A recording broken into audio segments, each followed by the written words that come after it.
Hello, toi aussi tu veux débloquer ton One Arm Handstand? Et bah ça tombe bien parce que cette vidéo est mon guide complet pour débloquer cette figure rapidement. Et attends, je t'arrête tout de suite, tout le monde peut débloquer cette figure si elle a la bonne méthode et qu'elle l'applique correctement. Dans cette vidéo, nous allons dans un premier temps voir comment fonctionne cette figure, puis nous verrons les échauffements, les prérequis, etc. Enfin, nous verrons les étapes de progression. Et pour finir, je vous partagerai les meilleurs exercices et conseils qui vont vous faire exploser votre niveau en équilibre. Avant ça, pour vous prouver ma légitimité, moi c'est Jean, je suis coach de calisthénie, j'ai accompagné plus d'une vingtaine d'athlètes, comme Quentin qui partait de rien, qui n'arrivait même pas à se jeter contre un mur et qui a aujourd'hui le handstand, les HSPU, le front, ou encore comme Luciane qui justement voulait son one arm handstand et qui n'avait même pas un handstand stable et qui bien sûr l'a débloqué et arrive même à mixer aujourd'hui la calisthénie et le breakdance avec un style particulier. Et d'ailleurs, si vous aussi vous voulez commencer cette formidable aventure qu'est la calisthénie, ou bien si vous en faites déjà exploser votre niveau, n'hésitez pas à m'envoyer coaching sur Instagram.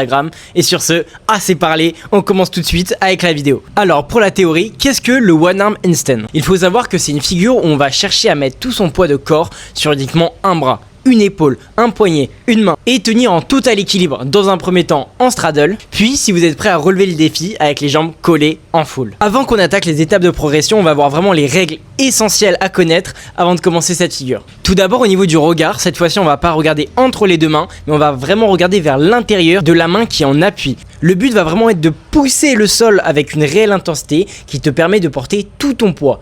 C'est pas vraiment évident au début, ça vient avec le temps, la répétition, etc. Mais c'est pas comme le handstand où vraiment tout le monde peut l'avoir en 2 secondes. Là, il y a quand même une partie où on va devoir travailler cette poussée d'épaule, c'est pas évident du tout. D'ailleurs pour cette figure, oublie toutes les activations en banane, bas de forme, mauvaise activation, etc. Ici on parle vraiment d'apprendre une figure très compliquée, extrêmement technique, et si t'as pas les bonnes activations, ça va être quasiment impossible malheureusement. Autre chose, pour travailler cette figure, dans la globalité, il va pas falloir que tu cherches à aller le plus vite, à brûler les étapes de progression. C'est vraiment une figure de, pas de lenteur, mais de contrôle et de patience. Et c'est vraiment cette mentalité là qui va te permettre de débloquer rapidement cette figure, et non pas de vouloir aller trop vite. C'est peut-être déjà évident pour toi, mais essaye de tendre la pointe des pieds pour mieux te gainer. Ouvre tes jambes au max quand tu es en straddle et place-toi sur l'avant du poignet pour avoir un meilleur contrôle. Pour rebondir sur l'alignement, essaye vraiment d'être comme un bambou. À la fois t'es gainé, t'es solide, mais à la fois t'as une certaine souplesse qui va te permettre de résister aux micro-ajustements nécessaires, comme tu vas le voir pour le handstand qui sont vraiment hard. Maintenant que tout ça c'est clair, on va pouvoir passer aux prérequis et il n'y a pas de barrière de force comme on peut avoir en planche ou en front lever, à part comme je vous l'ai dit sur la poussée, mais c'est pas créer de la force maximale, c'est vraiment une question, on va dire, d'habitude au niveau de son épaule, c'est pas vraiment de la force à proprement parler. Donc la seule chose à avoir au préalable, c'est un bon équilibre et donc pour ça je vous conseille d'avoir au moins 15 à 20 secondes avec une bonne activation en handstand.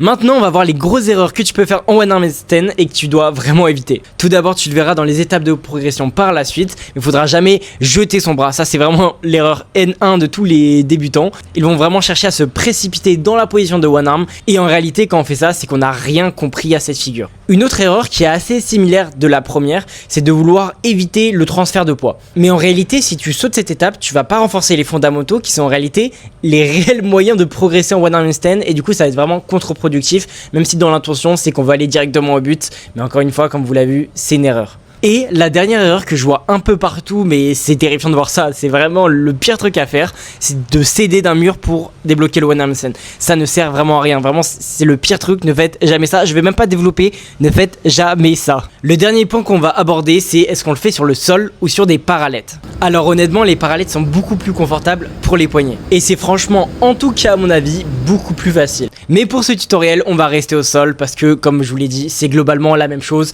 pour les étapes de progression, pour les activations, etc. Maintenant que tout ça c'est clair, on va pouvoir passer aux échauffements. Ce que je vous conseille au minimum avant chaque séance, des rotations avec vos poignets pendant au moins 30 secondes et des cercles de poignets avec les paumes au sol, encore une fois pendant 30 secondes. Et au niveau des échauffements des épaules, de faire au moins 30 secondes avec un élastique, vers l'avant, vers l'arrière pour vraiment échauffer vos épaules, ça peut être super important. Bien sûr ici c'est vraiment le minimum du minimum, mais si vous voulez tout connaître sur les échauffements, sur le renforcement et comment surtout ne jamais vous blesser en calisthénie, j'ai fait cette vidéo que vous pouvez aller voir, ça peut être trop intéressant.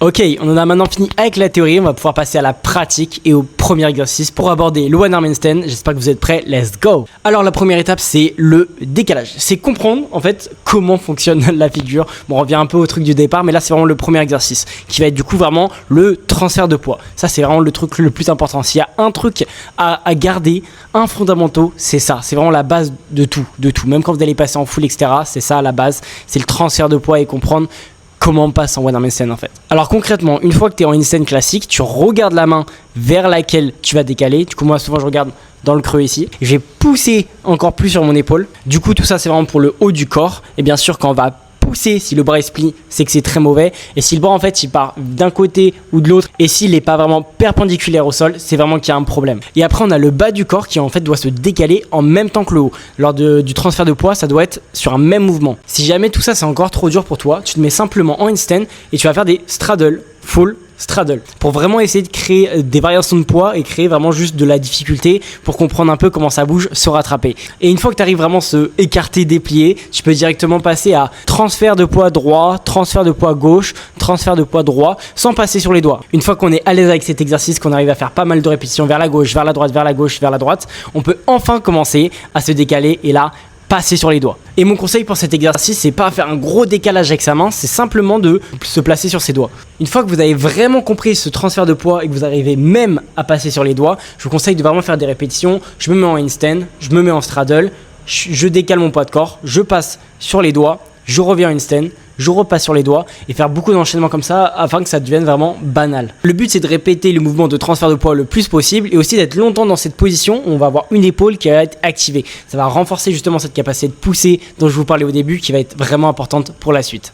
Maintenant on commence à rentrer dans le vif du sujet et une fois que vous avez 5 doigts et que c'est validé on va dire 10 secondes, et bien vous allez pouvoir passer sur 4 doigts que vous allez tenir au moins 5 secondes avant de passer sur 3 doigts, que vous allez devoir tenir au moins 5 secondes, facile 5-6 secondes. Ensuite on va tenir 5-6 secondes sur 2 doigts, puis 5-6 secondes sur 1 doigt avant de lancer ses premiers essais. Quand je vous dis que vous devez tenir 5 secondes, c'est 5 secondes maîtrisées avant de passer à l'étape suivante. Je vous dis pas de faire 5 secondes sur 5 doigts, 5 secondes sur 4 doigts, 5 secondes, non. C'est vraiment on fait son handstand, on écarte les jambes, on fait le transfert de poids, on passe sur 5 doigts et si jamais on est à l'étape de 2 doigts, on fait du 5 doigts au 2 doigts directement ou du 5 doigts au 1 doigt directement si on en est déjà à cette étape. Et là la clé pour passer en one arm handstand, c'est vraiment décaler encore plus son corps vers le côté pour que son doigt se décale naturellement et qu'on passe en one arm handstand. Ça c'est la technique principale que vous allez apprendre en premier et une fois que vous êtes à l'aise avec ça, vous allez carrément décalez votre poids de corps afin d'avoir moins de poids sur ce doigt et une fois qu'il y a quasiment plus de poids, vous allez naturellement décaler votre doigt vraiment doucement, vraiment dans le contrôle. Puis une fois que vous serez vraiment à l'aise, vous aurez juste à faire 5 doigts, 1 doigt, faire un petit décalage et décaler directement et gérer avec votre main. Mais ça sera plus tard. Tout d'abord, vous allez juste décaler à fond votre poids de corps pour que votre doigt parte naturellement. Visez vraiment ça au début, la suite ça sera facile. D'ailleurs les gars, si vous êtes vraiment impliqués pour avoir le one arm handstand, ce que je pense que vous êtes si vous êtes arrivé à ce moment-là de la vidéo, j'ai fait un guide que vous pouvez télécharger totalement gratuitement, c'est dans la description. Allez checker ça, ça va vraiment vous aider et faites-moi un retour si vous êtes chaud.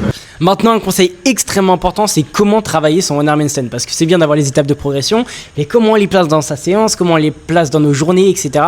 Mon conseil personnel, et ce qui m'a vraiment tout changé, c'est au lieu de faire des séances d'1 heure, 2 heures, que du one arm, vous allez très souvent vous blesser. Moi, je m'étais blessé, j'avais fini à l'hôpital avec des big tendinites. Non, la clé, c'est vraiment de faire son échauffement avant de faire sa séance, justement. Et lors des 15-20 premières minutes, vous allez faire ce travail sur le one arm handstand, mais seulement 15-20 minutes max par séance, à chaque début de séance. Voilà. Enfin voilà, c'est ce que je vous conseille de faire parce que c'est comme pour le handstand, c'est vraiment juste de la régularité. Avoir une bonne fréquence d'entraînement, vaut mieux le faire tous les jours 20 minutes avec peut-être une journée de repos encore une fois, plutôt que de faire des grosses séances de 1 heure, etc. Non, vraiment 15-20 minutes max par jour, le plus souvent possible et le one arm sera dans votre poche. Justement encore si vous suivez les bonnes étapes de progression et que vous ne cherchez pas à griller les étapes.